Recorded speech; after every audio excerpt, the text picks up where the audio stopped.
Justin puts me with Roger Wakefield. We go out to his complex. He interviews me on both his podcast and also on a live. And what a delightful guy. Very cool. Same age as me. We almost look like brothers. We're both bald headed and both have white goatees. He's got like the handlebar mustache. Obviously I have this goatee. Super nice guy. Spent a bunch of time with me. I had breakfast with him. When I initially got there, I thought, I don't know, I started to second guess whether I was going to video with him or not, because I introduced myself to him right away and he just kind of ignored me the rest of this vid summit. I'm new to all this stuff. I don't know how all this stuff works. It's all brand new to me. I've never been any sort of a public figure before. I've never been in this position. And I don't know what it's like to be somebody that's really famous. Now, he is very famous. He's been doing this for 5 years. He's in the plumbing business. He's got like 650,000 subs on one channel. He started a new channel called Trade Talks. It's got like 16,500 subs. So he's been successful. He took me back and we went into his studio. The studio looks freaking amazing. Makes me realize that what I'm doing here looks kind of basic and simple and probably needs to be updated. And he spent a lot of time with me, and I appreciate that very much. Thank you, Justin, for putting this together. Justin's with Channel Jumpstart. Channel Jumpstart is Daryl Ives. Daryl Ives is a guy who's been one of the guys that helped Mr. Beast and some of these other big YouTubers get traction and understand what they're doing and what they're not doing. And when they drop a wheel off, he helps them put their wheels back on and get back into the business. He's got a big heart. He's also the guy who is behind The Chosen. The Chosen is breaking all kinds of records.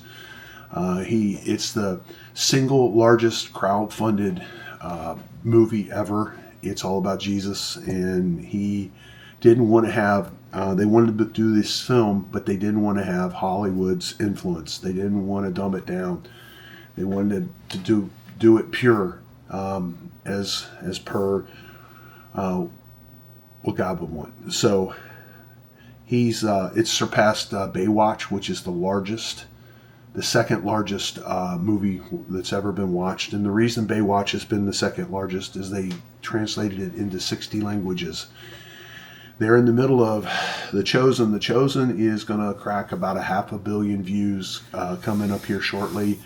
They are translating it into 600 languages. So The Chosen's going to end up dominating all the marketplaces. The Bible, if you don't know this, is the best-selling book ever.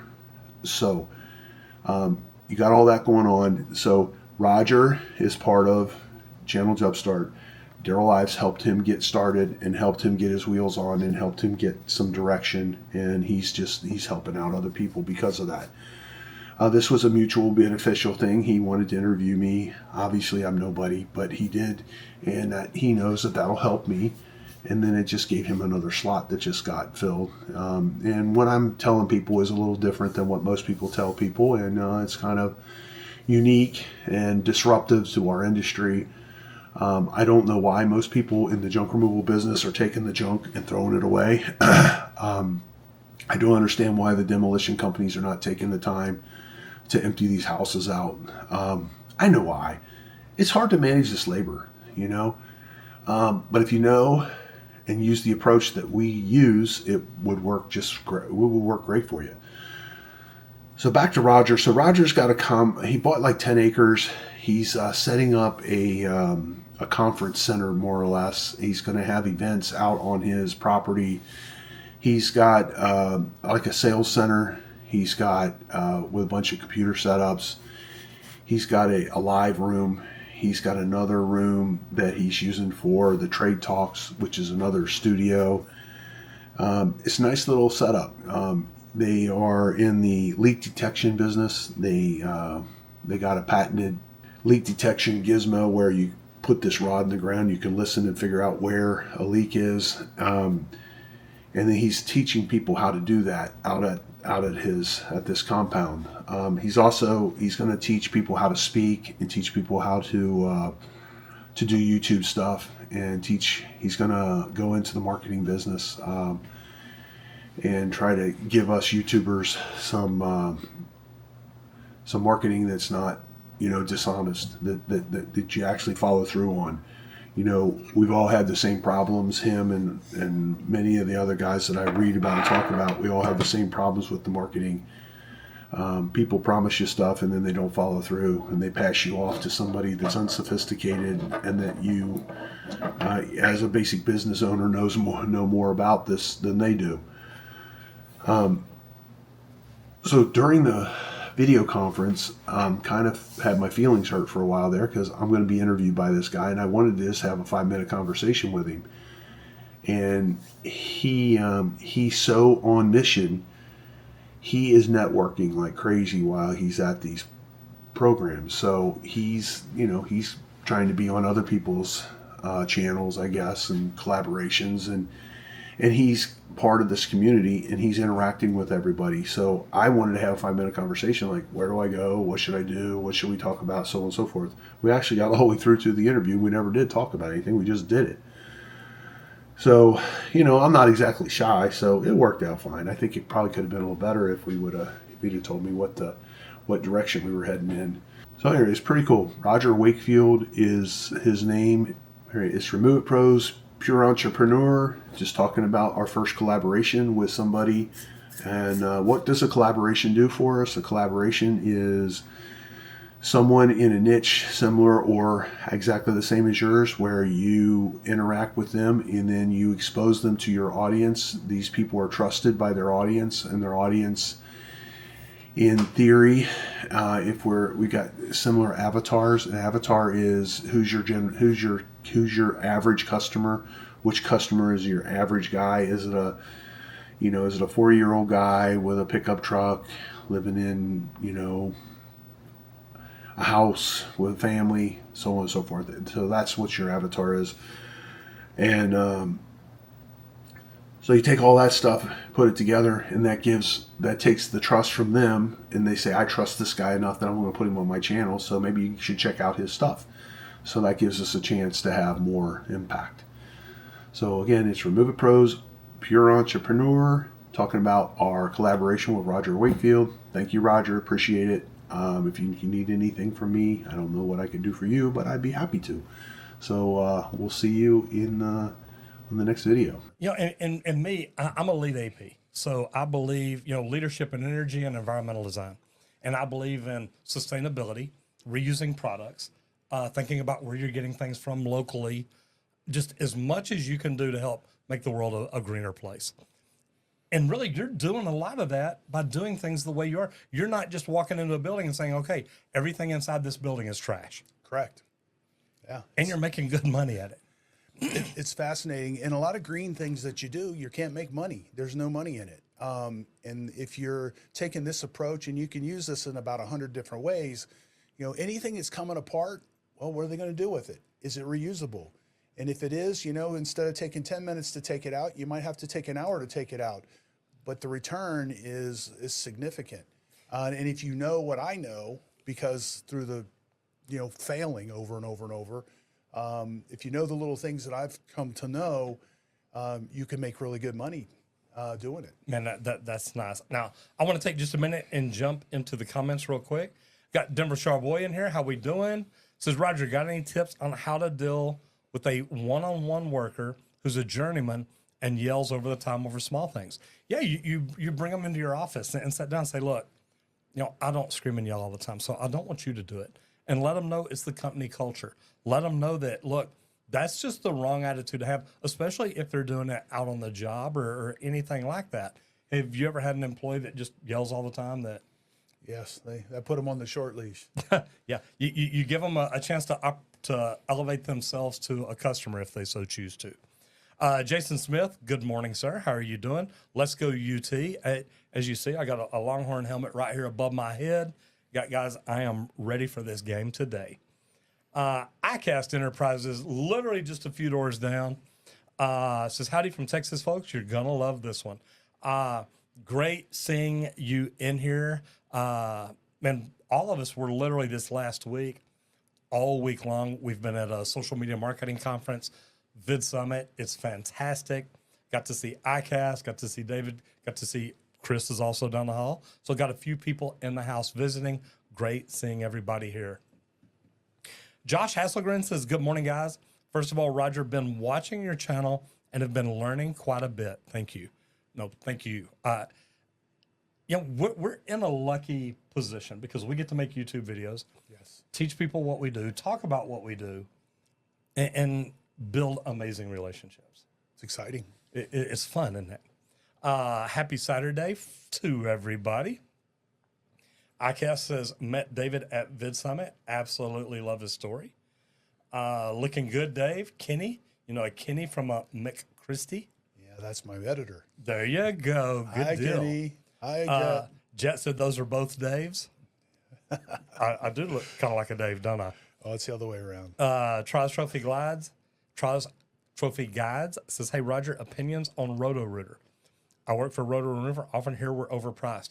Look, Trials, I don't mind people saying I'm overpriced.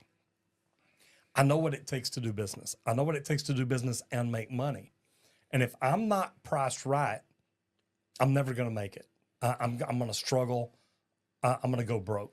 And I love that from talking to Dave earlier. He's literally like, look, I come in and do the demo cheaper for people because I know I'm going to make money on the other end. If there's a good product that's being demoed that you can take the extra time demoing it and turn around and resell it and make some money there. So you've got it set up pretty good.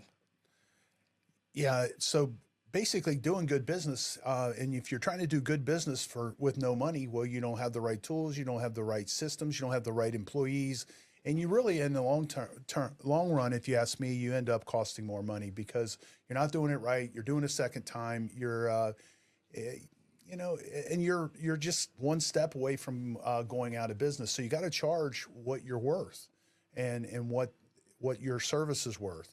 And if you want to try somebody on Craigslist, most of the time you end up calling the other guys anyway. So you save money by doing it right the first time, and it's done. And then if it's done right, if in case of plumbing, it's done right for 20 years or 50 years, and that's a big deal.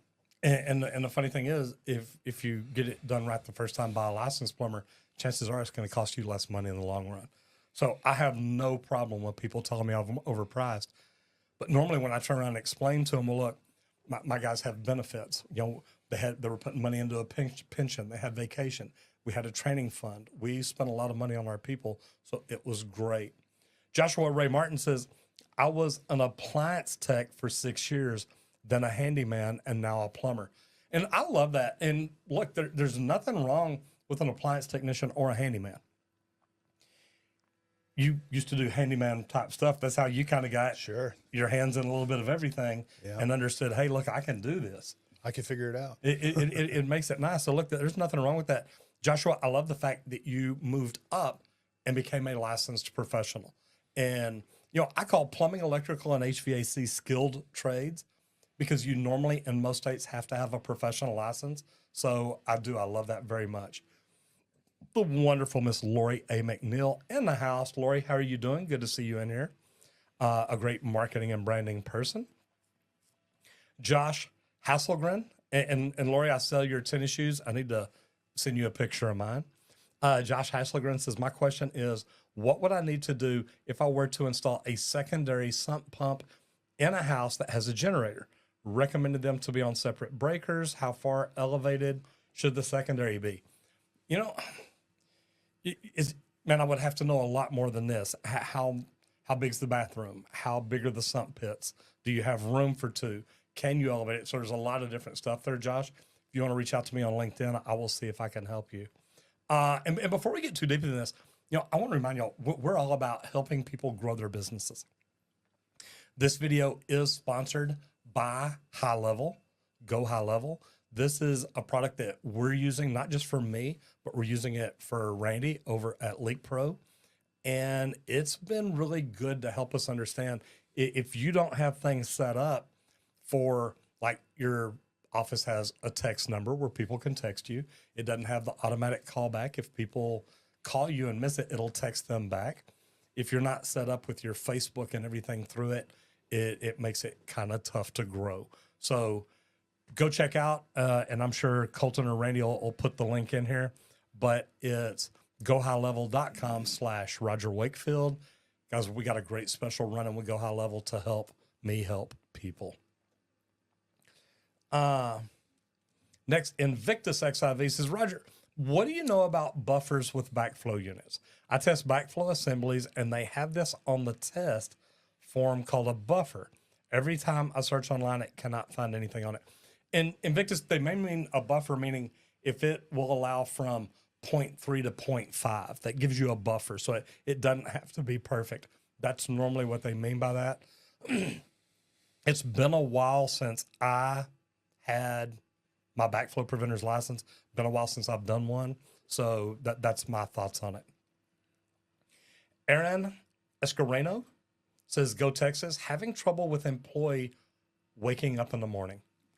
You have any problems with people showing up on time? Showing up on time? Yeah, because they can't get up, I guess. Is that what he's saying? Yeah, you know, we give them a little bit of latitude, and after a while, you got to say, look, I've made an agreement to this customer to be here and to be here on time, and if you can't be here on time, then this doesn't work, because, you know, I've made agreements with people based on what you told me, and if you're not going to follow through, I'll give them a little bit of time to correct, and if they don't correct, you know, I'll say, hey, come see me in 2 or 3 months with a new attitude. I love this, and part of what I love about it is there was a plumber that worked with me in the union, and I kept going back to him. I said, dude, look, you're coming in late every day. This has to end. And I finally let him know it's going to cost you your job. And he automatically started showing up on time. And I went to him one day, I said, okay, I need to know what you did. He said, you know those clocks that have the plugs in it where you can plug something in and set it like a timer? And I said, yeah. He had a vacuum cleaner he put in his bed with him, turned on, had it plugged into that. So at 5 or 6 in the morning, whatever time he had to get up, he's laying in bed with a vacuum cleaner that just starts running. He said, Roger, it scared the heck out of me. So he said, literally, I would jump up out of bed, and it's a tough way to do it. But that's what worked for him.